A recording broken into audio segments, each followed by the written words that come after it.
दोस्तों आज हम बात करेंगे मध्यकालीन स्थिति मध्यकालीन समाज की क्या स्थिति थी। तो जो सामाजिक जागृति का काल था और जिसे अ, साहित्य के इतिहास में और साहित्य में भक्ति काल कहा गया है। तो उसमें हम आज संत रविदास जी के बारे में बात करेंगे और देखेंगे उनका सामाजिक चिंतन क्या था। अ, एक लेख मिला हुआ है मुझे डॉक्टर दिनेश कुमार शिक्षार्थी जी का, तो उन्होंने क्या बताने की कोशिश की है और उन्होंने इस चर्चा में अपनी बात कही हुई है। तो गुरु जो रैदास थे, हालाँकि उनको कई नामों से जाना जाता है।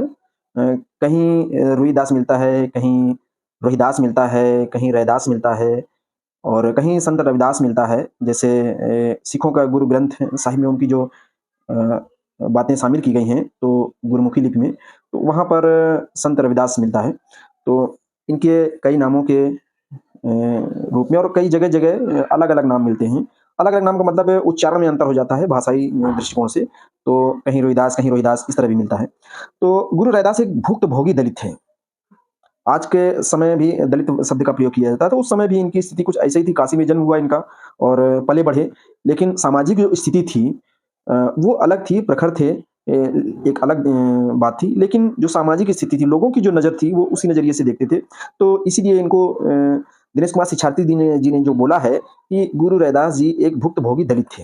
उन्होंने अपने समय की सामाजिक स्थिति का स्वयं अनुभव किया था। जैसे कबीरदास जी कहते हैं, "तू कहता कागज़ की लेखी, मैं कहता आँखिन की देखी। तू कहता कागज़ की लेखी, मैं कहता आँखिन की देखी। मैं चाहत सुलझावन हारी, तू देता उलझाई रे, तोरा मोरा मनवा एके कैसे होई रे।" तो ये कबीरदास जी कहते हैं और कबीरदास जी संत रविदास जी के समकालीन थे। तो उस समय के ये जो कवि लोग थे, ये ऐसी बातें कर रहे थे जिससे समाज जागृत हो। इनको भक्ति काल कैसे कह सकते हैं? ये तो सामाजिक जागृति फैला रहे थे। तो उन्होंने जो अनुभव किया वो बात कही। उन्होंने अपने समय की सामाजिक स्थिति का स्वयं अनुभव किया और उसका उन्होंने ज़िक्र किया। उनके वर्ग की क्या दशा थी, उसका एहसास वे कदम-कदम पर कह रहे थे। क्या कहते हैं? जाति कमीनी, पाति कमीनी, ओछो जन्म हमारा। वो अपने बारे में कहते हैं। जाति कमीनी, जाति कमीनी, पाति कमीनी, ओछो जन्म हमारा। वो अपने लिए कहते हैं कि हम जिस वर्ग या समूह में या जिस संप्रदाय में जन्म हुआ है, उस जाति को भी लोग इस नज़रिए से देखते हैं। जाति कमीनी, पाति कमीनी, ओछो जन्म हमारा, और हमारा जन्म भी ओछा हो गया मानते हैं लोग। तो वो ये बताते हैं कि लोगों के समाज का जो नज़रिया क्या था, का उद्गार उनके हृदय की पीड़ा का दिग्दर्शन कराता है। ये जो बोलते हैं उन्होंने। जातीयता ने उनके वर्ग को दास बना दिया था। मध्यकाल की स्थिति जो आज तथाकथित बातें आ रही हैं कि विदेशियों के आने से जातियाँ उत्पन्न हुई। नहीं भई, वो तो बाद में आए। सामाजिक ढाँचा तो यहाँ पहले ही विकसित हो चुका था। कुछ तो चीज़ें थी यहाँ पे, जिसकी वजह से बाहर से लोग आ पाए। तो ख़ैर वो विषय अलग है। हम लोग सामाजिक स्थिति की बात कर रहे हैं यहाँ पे। ख़ास तौर से हम संत रविदास जी के संदर्भ में बात कर रहे हैं, तो उनकी ही बातें होंगी। उसके संपूर्ण उत्सर्ग के मार्ग बंद कर दिए गए थे। दास की स्थिति हो गई थी। मार्ग अ, एक साजिश के तौर पर और वैसे बंद कर दिए गए थे। ये ऐसी व्यवस्था थी जो युग-युगांतर से अस्तित्व में थी। युग-युगांतर का मतलब एक लंबे समय से चली। जाति पोषक इस व्यवस्था को अपना अधिकार समझता था। जो जाति के पोषक थे, यानी कि जात को जो पाल-पोस रहे थे, जातिवाद बना रहे किसी भी तरह, तो वो अपना अधिकार समझते थे, क्योंकि गुलामों की एक बहुत बड़ी संख्या उसको सेवा हेतु मुफ्त में ही प्राप्त हो गई थी, जिसको अपने स्वार्थ हेतु प्रयोग में लाया जा सकता था। बात यहाँ तक ही नहीं थी, वरन इस वर्ग को मानसिक रूप से प्रताड़ना भी दी जाती थी और कदम-कदम पर जलील किया जाता था। फिर ऐसी स्थिति में भी वह बागी तेवर क्यों नहीं दिखा सका? इसका स्पष्ट कारण शास्त्र और पुराण। आज भी वही बातें कहती हैं। मैंने बहुत से पढ़े लिखे लोगों को देखा है कि शास्त्र और पुराणों में विज्ञान ढूँढ रहे हैं और शास्त्र और पुराणों की बात करते हैं। उस समय भी यही बात कही जाती थी, पुराण और शास्त्र क्या समाज चलाएँगे? नहीं भई। देखिए, इन शास्त्रों का व्याख्याता कौन था? व्याख्या कौन करता था? ब्राह्मण वर्ग और ब्राह्मण। जो पुरोहित, पुरोहित इसलिए कहा जाता था, तो वो अपने लोगों का हित चाहता था, इसलिए पुरोहित कहते थे। वही इस वर्ग का सबसे बड़ा शत्रु रहा। साथ ही ब्राह्मण ने अवसर देख राजन या क्षत्रियों से हाथ मिला लिया। विदेशियों को राजपूतों की संज्ञा दे दी गई। विदेशियों को राजपूतों की संज्ञा दे दी गई तथा आबू पर्वत पर विदेशी मूल की जातियों, जिन्होंने हिंदू धर्म का आवरण ओढ़ लिया था, को यज्ञिक क्रियाओं के माध्यम से शुद्ध करके क्षत्रियों की श्रेणी प्रदान की गई, क्योंकि ऐसा वर्ग ही इन ब्राह्मणों की रक्षा कर सकता था। समय आने पर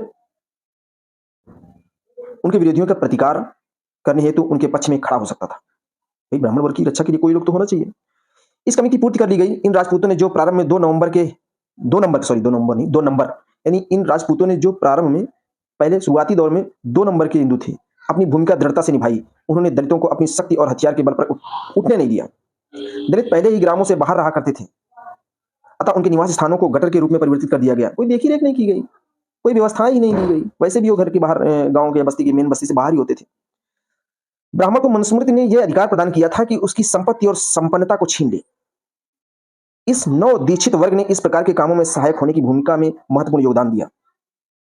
कितना दर्द है उनकी वाणी में जब वो कहते हैं, हम अपराधी नीच घर जन्मे, कुटुंब लोग करें हाँसी रे। यानी कहते हैं कि हम अपराधी, अपराध क्या है उनका? अपराध ये है कि वो एक ऐसे समुदाय में जन्म, एक खास जाति में जन्म हुआ जिनका तथाकथित खास जाति में घोषित तथाकथित घोषित खास जाति में जन्म हुआ, ये उनका दोष था। नीच घर जन्मे, कुटुंब लोग करे हाँसी रे।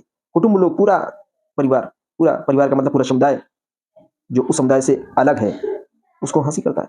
उनका जीवन अपराधी तुल्य था और कर्म के दर्शन द्वारा सुविधा भोगी वर्ग ने अपने को सोचने पर मजबूर कर दिया था। हिंदू दर्शन के अनुसार पूर्व जन्म के कर्म के कारण ही इन्होंने नीच घर में जन्म लिया था। देखिए कितना बड़ा आडंबर फैलाया गया कि पूर्व जन्म, अरे भाई इस जन्म का तो समझ में आता नहीं है, इस जन्म के पूरी बातें तो पल्ले पड़ती नहीं है, इस जन्म में हम कल क्या होगा ये तो देख नहीं पाते हैं। और जो पूर्व जन्म, ये एक आडंबर फैलाया गया कि पूर्व जन्म के कर्मों का फल भोग रहे हो, अगर पूर्व जन्म में तुम्हारे कर्म अच्छे होते तो अब इस जन्म में कैसे अच्छे हो जाएंगे। तो ये सारी चीजें बताई गई। तो उनका जीवन अपराधी तुल्य था और कर्म के दर्शन द्वारा सुविधा भोगी वर्ग ने उनको सोचने पर मजबूर कर दिया। क्या सोचने पर मजबूर कर दिया? कि हिंदू दर्शन के अनुसार पूर्व जन्म के कर्म के कारण ही इन्होंने नीच घर में जन्म लिया। फिर इस मानसिकता के प्रतिकार हेतु बहुत साहस की आवश्यकता थी। इसका विरोध कैसे किया जाए, इसके लिए भी तो साहस की जरूरत थी, इसके लिए भी लोगों के अंदर तो ज्ञान होना चाहिए। कर्म के दर्शन की व्याख्या का स्रोत शास्त्र थे। कर्म कैसे होंगे, कौन कैसे कर्म करेगा, ये सब शास्त्र थे, शास्त्रों में लिखे थे। और शास्त्र, दोस्तों आज शास्त्र की जो बात करते हैं, शास्त्र और शस्त्र बहुत ज्यादा अंतर नहीं है। जिनको शस्त्र से हराकर आदमी को बहुत ज्यादा लंबे समय तक उसको काबू में नहीं रखा जा सकता है, लेकिन शास्त्र, जिनको शास्त्रों से मानसिक गुलामी ला दी गई, वो एक लंबे समय तक कारगर हुई, उसी का नाम शास्त्र है। आज जो शास्त्रों की बात करते हैं वो कहीं ना कहीं जरूर एक ऐसी व्यवस्था को लाना चाहते हैं, और ला रहे नहीं है, चला रहे हैं शास्त्रों के माध्यम से, जिससे लोगों को बेवकूफ बनाना, लोगों को एक मुख्य धारा से दूसरे शिफ्ट कर देना, घुसे रहो आगे ना बढ़ पाओ, ये बहुत सारी चीजें हैं। तो दर्शन की जो कर्म की व्याख्या करते थे, उनका जो स्रोत था वो क्या था? शास्त्र थे। और वह दर्शन उनके खुद के शब्दों में क्या था? जात भी ओछा, जन्म भी ओछा, ओछो कर्म हमारा। ठीक है, तो भाई संत रविदास जी कहते क्या है कि हमारी तो जात भी ओछी, हमारा जन्म भी ओछा और हमारा कर्म भी ओछा। यानी वो जिस जाति में जन्म हुए तो वो जाति तो बताई दी कि हाँ भाई ये इस जाति के हैं और इस समुदाय को वंचित माना जाता है, शोषित माना जाता है, ये है ऐसी लायक। दूसरा, जन्म भी ओछा, चलो जन्म भी ओछा हो गया। कर्म यानी कि जो भी कर्म वो भी ओछा है, वो भी छोटा है। उनका सब कुछ ओछा बन गया, जाति, जन्म और कर्म भी। तब इनके खिलाफ बगावत कैसे करें? बगावत का तो सवाल ही नहीं उठता। इसके लिए जाति, जन्म और कर्म की नई व्याख्या दी जानी चाहिए थी। ये बात जरूरी थी कि जो लंबे समय से शास्त्रों के द्वारा एक ठप्पा लगाया गया, एक मुहर लगाई गई कि नहीं, आपके पूर्व जन्म के कारण ही, पूर्व जन्म में किए गए कर्मों के कारण ही आप इस घर में या इस जाति में जन्म लिए हैं, ये बड़ी बात थी। और इस बात का प्रतिकार करना, विरोध करना, तो कहीं ना कहीं ये स्थापित करना जरूरी था। कर्म के दर्शन की व्याख्या करना जरूरी था। तभी तो कबीरदास भी उस समय कहते हैं कि कर्म से आदमी महान बनता, जन्म से नहीं। तो ऐसा तभी संभव था जब इसके खिलाफ उन्होंने उनकी निम्न वाणी के माध्यम से प्रज्ञा द्वारा अपने प्रतिद्वंदी को ललकारा। तब संत रविदास जी ने अपनी जो बोली के माध्यम से कहा, जन्म जात मत पूछिए का जात अनुपात। क्या कहा उन्होंने? जन्म जात मत पूछिए का जात अनुपात, एक माटी के सब भांडे, सबका एको सृजनहार। यानी सबको बनाने वाला तो एक ही है, सभी एक ही मिट्टी के बने हुए हैं। रैदास उपजी इस बन एक बूंद ते, का ब्राह्मण का शूद्र। उन्होंने कहा कि एक बूंद से ही सबका जन्म हुआ है, वो ब्राह्मण हो या शूद्र हो। एक ज्योति ते जऊ सब उपजय, तऊ ऊंच तऊ नीच का समान। यानी एक ज्योति से, एक ज्योति यानी एक ही ज्वाला से, एक ज्योति से जऊ सब उपजे, यानी सभी उपजे हुए हैं। तऊ ऊंच नीच का समान, कैसे ऊंच नीच माना जा सकता है?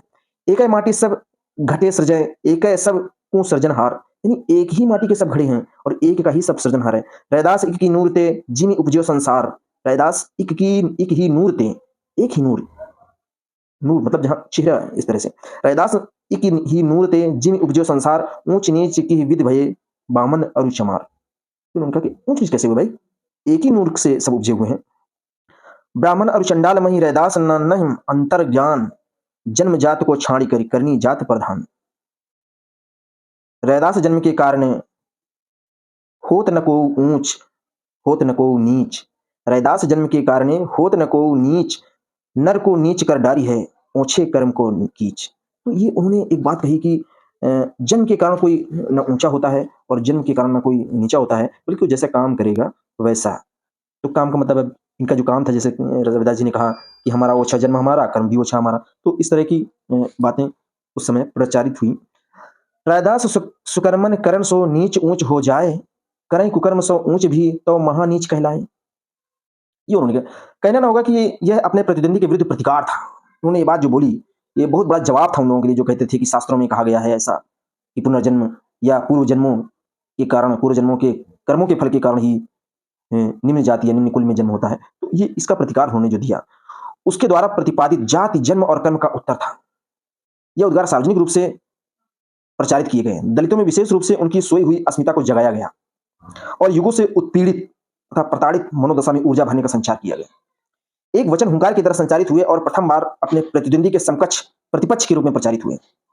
यही सही उत्तर था ब्राह्मण को उनके प्रचार नीच नीच कह मारी है जानत नाही नादान। क्या बात उन्होंने कही, यही सही उत्तर था उन्होंने जो ब्राह्मणवादी व्यवस्था उस समय चल रही थी और आज भी चल रही है।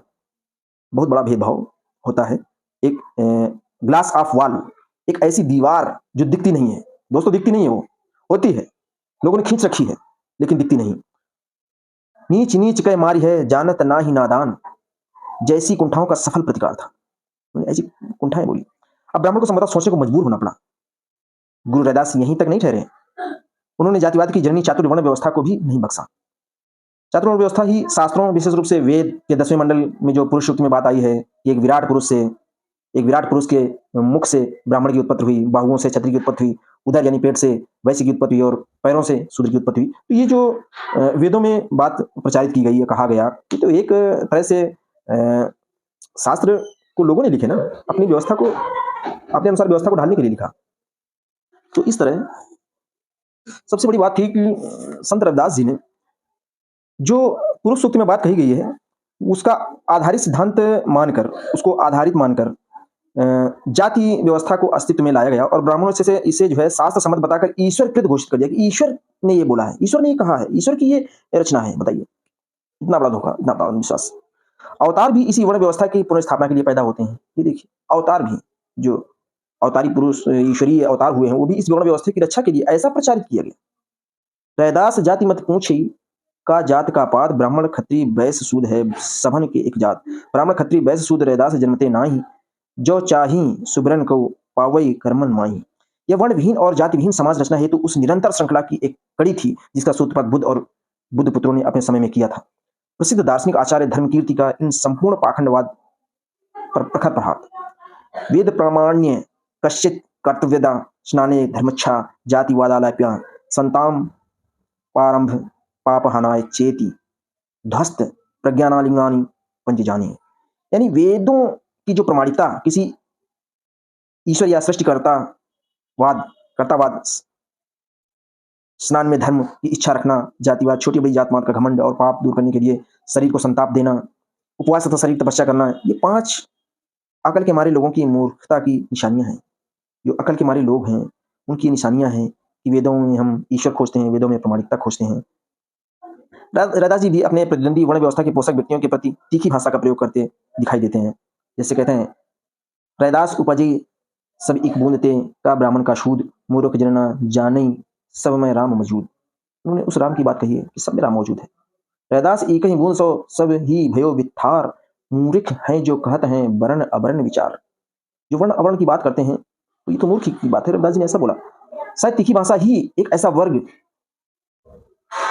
ऐसे वर्ग को जो युगों से दलितों को प्रताड़ित करता रहा महसूस करा सकती, क्योंकि जिसके पंडिताऊपन पर हमला था, पंडिताऊपन बहुत ही अच्छा शब्द इन्होंने प्रयोग किया है। फिर ब्राह्मण और चमार को एक समकक्ष रखकर उन्होंने कहा कि उन्होंने वेदों का अध्ययन किया, वह ब्राह्मण और जिन्होंने जूते गांठने का काम किया वो चमार। फिर व्यवसाय वेद के आधार पर विभेद कैसा, मानव सब एक है, उनको 4 वर्ण का नाम देकर विभेद बेमानी है। वेद पढ़ई पंडित बन्यो गांठ पन्हई तो चमार, रैदास मानुष एक है नाम धरे इहि 4। यानी स्वरूपचंद बौद्ध लिखते हैं, गुरुजी मानवतावादी थे और उन्होंने अपने युग के मानवतावादी विद्वानों को झकझोर कर दिया। क्या जातीयता मनुष्य के मूल्य को खा तो नहीं रही है?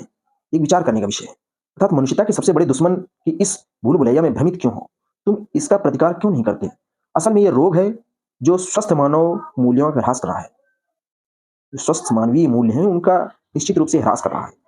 डॉक्टर दिनेश कुमार शिक्षार्थी की माने तो स्वामी दयानंद शास्त्री और वीरेंद्र पांडे ने उनके पिता का नाम रघु और माता का नाम कर्मा माना है।